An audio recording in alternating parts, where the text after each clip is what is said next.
Nesta aula, nós vamos falar sobre o valor do aprendizado, mas não só para a escola ou para uma profissão, e sim para a vida. Vamos ver como é que a gente pode ajudar o nosso filho a se apaixonar pelo conhecimento simplesmente porque isso vai trazer para ele mais liberdade e independência para ele atuar no mundo. O aprendizado para além da escola. A ideia aqui é mostrar ao filho que o aprendizado não se limita à escola e que o conhecimento não se reduz a um diploma. A gente até sabe disso, mas na prática, às vezes a gente age como se não soubesse. A gente coloca o filho na escola e espera que ele tire boas notas. Depois, a gente o põe na faculdade e torce para ele pegar logo o diploma. O problema é que a gente acaba ensinando que o aprendizado só serve para isso mesmo, passar de ano e pegar o diploma. E a nossa ideia é mudar um pouco essa perspectiva. Ele tem que olhar para o conhecimento e desejá-lo, e não só por causa disso. Do tipo, quero aprender porque isso é legal, porque isso vai servir para a minha vida, porque isso aumenta a minha compreensão das coisas. Então, se conseguirmos incutir nele essa cultura, ele não vai estudar só para tirar nota. E ele não vai depender do professor para ter interesse no assunto. E ele nem vai deixar que seu conhecimento fique limitado só ao currículo da escola. Se ele aprender a gostar de aprender, ele vai chamar a responsabilidade pela formação cultural dele para ele mesmo. Mas isso é uma visão que temos que incutir nele desde cedo. E a gente tem que valorizar o conhecimento até um ponto que ele valorize também. E veja, até os 7 anos, a gente é até mais importante do que os livros, porque é a gente que faz aquele aprendizado ficar legal. Que nem quando a gente conta histórias. Ah, olha aqui, filho, você viu isso? Ah, você quer aprender a fazer aquilo? Ah, então vamos lá. E depois, conforme ele for crescendo, a gente vai estimulando. Ó, filho, você quer esse livro? Então toma lá, lê aí. Semana que vem eu te dou outro, tá bom? Tem que fazer do estudo uma coisa legal. O filho tem que ficar feliz quando aprender uma coisa nova. E olha, o conhecimento é a única coisa que ninguém nunca vai poder tirar dele. O aprendizado para além da profissão. Este tópico é uma extensão do último, porque naquele a gente iria dizer que o filho precisava aprender para tirar nota e pegar o diploma, certo? Se nada mudar, agora a gente vai dizer que ele precisa encontrar uma profissão para ter uma carteira assinada. Então, no final, o motivo que a gente deu para ele aprender tudo o que aprendeu foi para que ele se tornasse um profissional. Ok, válido, mas não precisa ser só isso. O conhecimento não serve só para isso. Então ele poderia muito bem ter encarado o seu aprendizado por outros motivos também. Para que ele fugisse da sua ignorância e acessasse o desconhecido, para que ele conseguisse interagir mais com as pessoas, para que ele conseguisse interpretar melhor o mundo e para que ele ampliasse o seu horizonte de consciência. E aí, lá na frente, o filho não só se tornaria o engenheiro que queria ser, mas também um ser humano mais completo. Alguém que, por saber tocar um instrumento, já aprendeu a se expressar através da música, que, por saber um pouco sobre psicologia, já entende melhor as pessoas, enfim. Veja, essa perspectiva muda tudo. Ele não se tornará apenas um profissional, mas um indivíduo que está inserido no mundo e sabe quem é. Então, a gente tem que incentivar o filho a construir o seu repertório não só dentro da escola, mas fora dela também. Então, que ele vá se preparando para a sua carreira, para a sua profissão, mas saiba que isso é só parte da sua formação. Só que, de novo, essa mentalidade tem que ser plantada nele desde cedo. E se a gente conseguir olhar para o aprendizado para além do diploma e de uma profissão, essa mentalidade tende a contaminar ele também. Então, em resumo, que o filho aprenda o máximo possível e que depois ele faça o que ele quiser com esse conhecimento. Afinal, vai ser dele. Aprendizado na teoria e na prática. A ideia aqui é incentivar o filho a vincular o seu aprendizado teórico às situações práticas do dia a dia. Isso é importante para que o conhecimento ganhe vida e faça mais sentido para ele. Imagina a cena. O professor de geometria mostra lá para o seu filho as figuras geométricas e alguns cálculos. O filho até entende, mas acha tudo aquilo muito chato, porque não vê aplicação na vida dele. Só que aí, no final de semana, ao ver o jogo de futebol, alguém comenta sobre a falta, se foi dentro ou fora da pequena área. Tá lá o desenho do campo na cabeça do filho, tudo a ver com a aula de geometria. Então perceba, o aprendizado ganha brilho quando a gente o vê na nossa cara. Mas é que muitas vezes os conceitos que a gente aprende são tão abstratos que a gente não consegue vislumbrar nenhuma relação prática com aquilo. E mesmo que a gente até ache que aquilo deva ser realmente relevante, a gente não liga muito. É claro que na escola o professor costuma dar um exemplo de aplicação do que ele está ensinando, mas a ideia aqui é que o próprio filho se acostume a buscar relações daquilo no contexto que ele vive, porque assim o aprendizado dele vai ficar mais claro. Mas e como nós, pais e mães, podemos ajudar o nosso filho nesse caso? Ora, provocando ele mesmo. Filho, o almoço está pronto.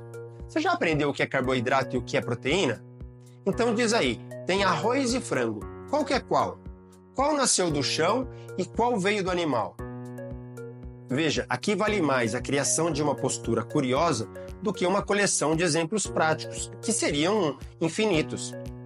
A questão é treinar a mente do filho para fazer a relação entre teoria e prática.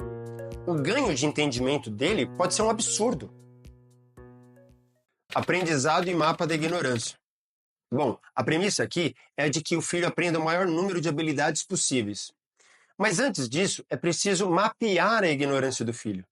Como assim mapear a ignorância dele? Bom, suponha que o pai foi praticante de artes marciais. Então, como era esperado, logo ele coloca a filha para fazer jiu-jitsu.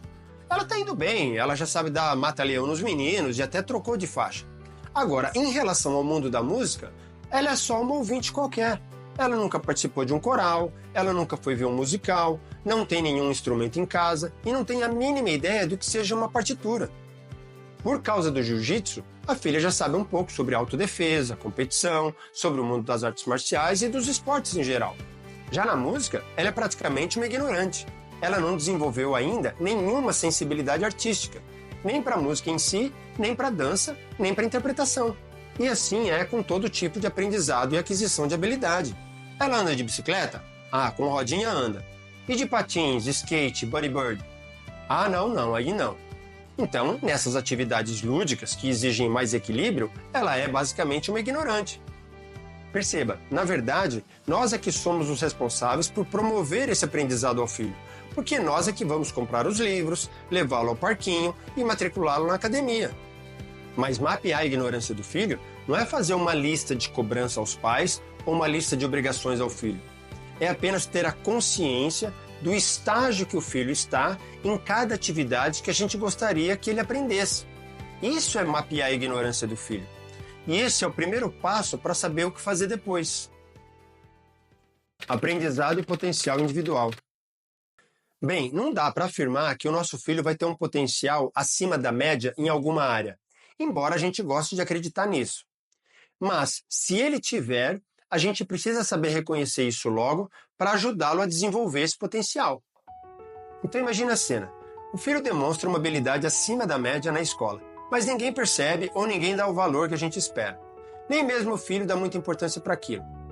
Perceba, o papel da escola não é ficar identificando potenciais individuais, porque a prioridade dela é o aprendizado coletivo.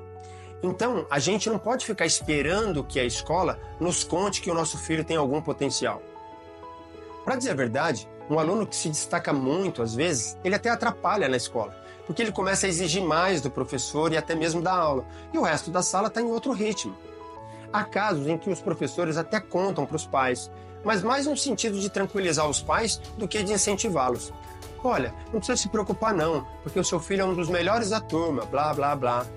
Num primeiro momento, a gente até fica orgulhoso, mas o ponto é outro. Ora, se o filho está acima da média, então talvez aquele ambiente não esteja o desafiando a se desenvolver. E se ele tiver um potencial, é desejável que ele seja incentivado a explorar essa habilidade. Então, os pais precisam garantir que eventual potencial do filho seja reconhecido e desenvolvido. E, se for o caso, oferecendo a ele um ambiente mais provocativo e mais desafiador.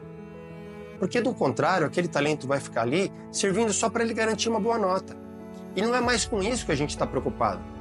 A ideia aqui é que o nosso filho tenha a chance de ser tudo aquilo que ele tem potencial para ser. Aprendizado, informação e conhecimento.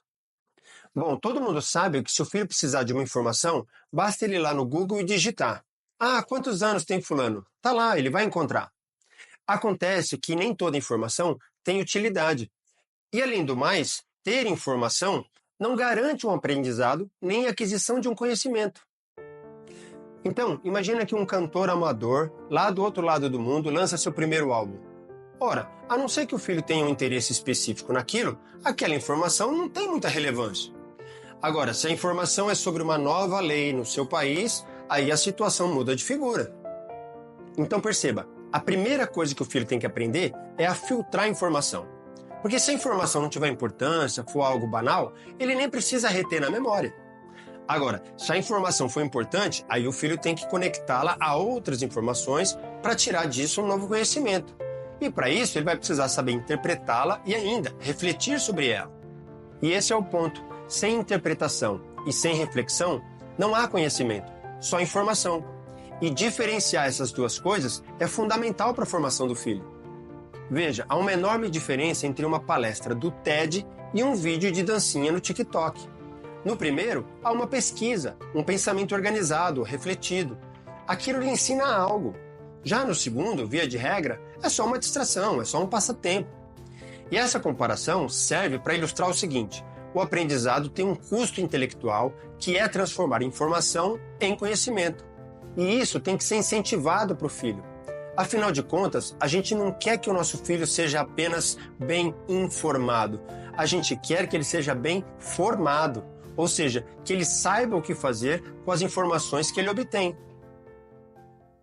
Aprendizado, fontes e métodos. A ideia aqui é enfrentar as dificuldades de aprendizado do filho. Porque problemas com o método ou com as fontes não podem ser uma barreira para o aprendizado dele. Então imagine o cenário. Na escola, o filho está cada vez mais perdendo interesse por determinada matéria. Quando você pergunta para ele, ele explica que a didática do professor é ruim, que a leitura é maçante e que mesmo ele se esforçando, ele não consegue aprender. Perceba, nem toda transmissão de conhecimento vai ser naturalmente interessante. Mas isso não impede o filho de procurar outras fontes e outros métodos de aprendizado para adquirir o mesmo conhecimento. Por exemplo, para o filho que ainda não desenvolveu ainda uma atração suficiente pelos livros, uma saída é buscar videoaulas. Acha lá uns professores carismáticos ou mesmo documentários em que as imagens possam ajudar o filho a entender o tema. Mas talvez o filho precise ainda de mais emoção e de mais envolvimento. Aí seria o caso dele aprender sobre a natureza, por exemplo, participando de um grupo de escoteiros ou até visitando o lixão da cidade. Bom, cada pai e cada mãe vai ter que prestar atenção às especificidades do filho e ajudá-lo a encontrar um método que seja mais adequado às suas características. Seja encontrando um grupo de estudos, um tutor, indo a museus, fazendo passeios monitorados, turismo educativo, enfim, várias possibilidades. Veja, o que não podemos é aceitar que o filho deixe de aprender alguma coisa porque não gosta do jeito que aquilo é ensinado ou porque não tenha se adaptado ao método. Isso seria aprovar uma conduta muito passiva dele e condená-lo a depender dos outros para aprender alguma coisa. Aprendizado e utilização de referências.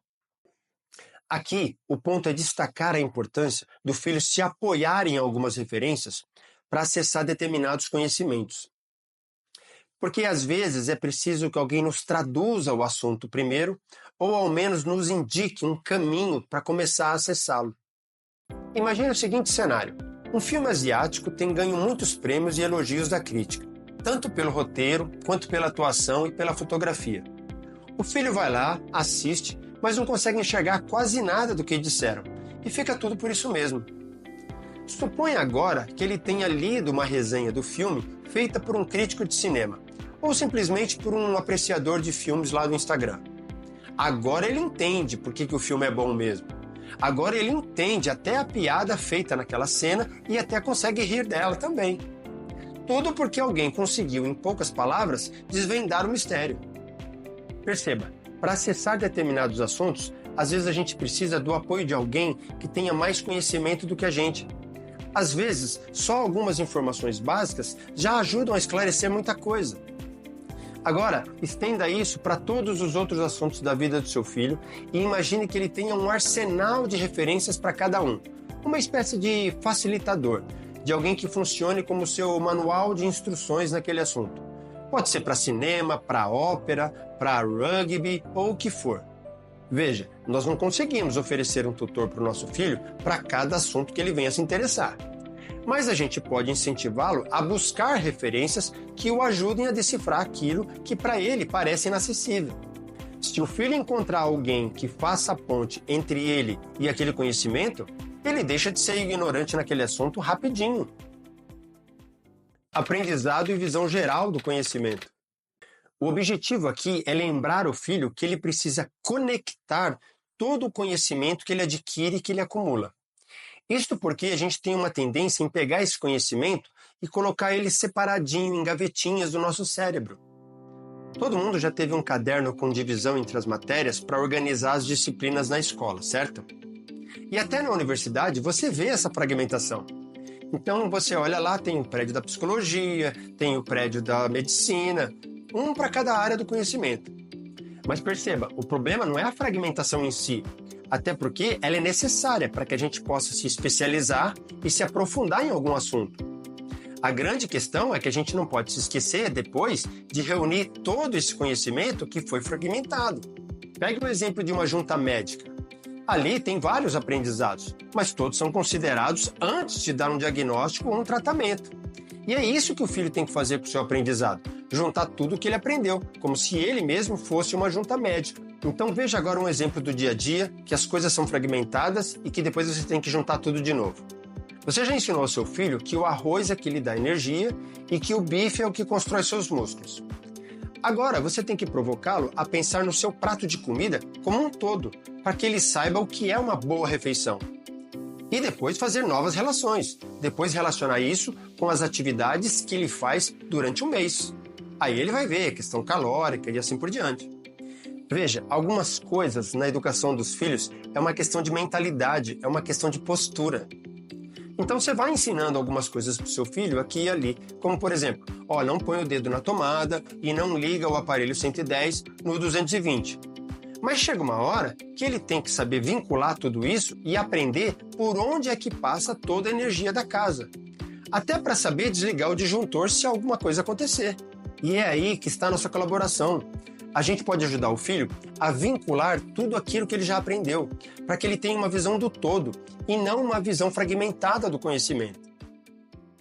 Aprendizado e autonomia educacional. Bem, a ideia aqui é incentivar o filho a ir atrás do conhecimento que ele precisa ou que ele deseja adquirir. Em outras palavras, é acostumá-lo a se tornar uma espécie de autodidata, para que lá no futuro ele tenha alguma autonomia educacional para poder escolher o que ele quer aprender. Vamos a um exemplo prático. O filho vai votar para presidente da República com 16 anos. Então, é razoável que ele já saiba alguma coisa sobre política lá pelos 14 e não fique simplesmente esperando alguém lhe dizer para quem votar. Ele tem que aprender a ter essa iniciativa. E a gente compra um livro para ele, se precisar. Perceba, o exemplo foi sobre política, mas pode ser sobre qualquer assunto.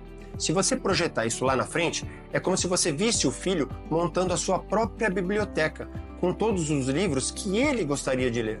Porque não é sempre que o filho vai ter ali à sua disposição um professor, um tutor para lhe ensinar o que ele precisa saber.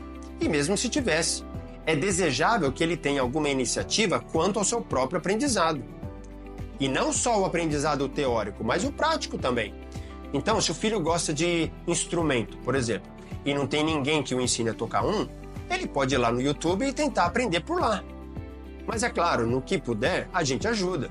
Se ele gostar de decoração, a gente leva ele então a uma loja de ferragens para ele escolher algo para montar lá no seu quarto. Ou a loja de jardinagem, para ele explorar o seu gosto pela horticultura ou plantar flores no jardim. Então perceba, é mentalidade, é postura, é do tipo, vai lá filhão, pesquisa isso aí que você tem interesse, engole esse conhecimento aí. E para reforçar nossa postura sobre o aprendizado, vamos ao checklist. Número 1. Incentive seu filho a gostar de aprender e que o aprendizado não se limite aos muros da escola. Número 2. Ensine-o que o aprendizado vale para a vida dele e não só para ter uma profissão no futuro. Número 3. Ajude-o a associar teoria e prática, para dar vida ao aprendizado. Número 4. Identifique no filho o seu mapa da ignorância, para ajudá-lo na aquisição de novos conhecimentos. Número 5. Garanta que o potencial dele seja explorado, Ajude-o a ser o que ele tem potencial para ser. Número 6. Estimule-o a diferenciar informação e conhecimento e transformar o primeiro no segundo. Número 7. Ajude-o com os métodos de aprendizado. Há várias formas de se aprender, que ele encontre uma. Número 8. Incentive-o a ter um arsenal de referências, a encontrar pessoas que o guiem até o conhecimento. Número 9. Estimule-o a reunir o conhecimento fragmentado, para conseguir ter uma visão global do assunto. Número 10. Promova a autonomia educacional do filho, para que ele mesmo decida sobre o que ele quer aprender.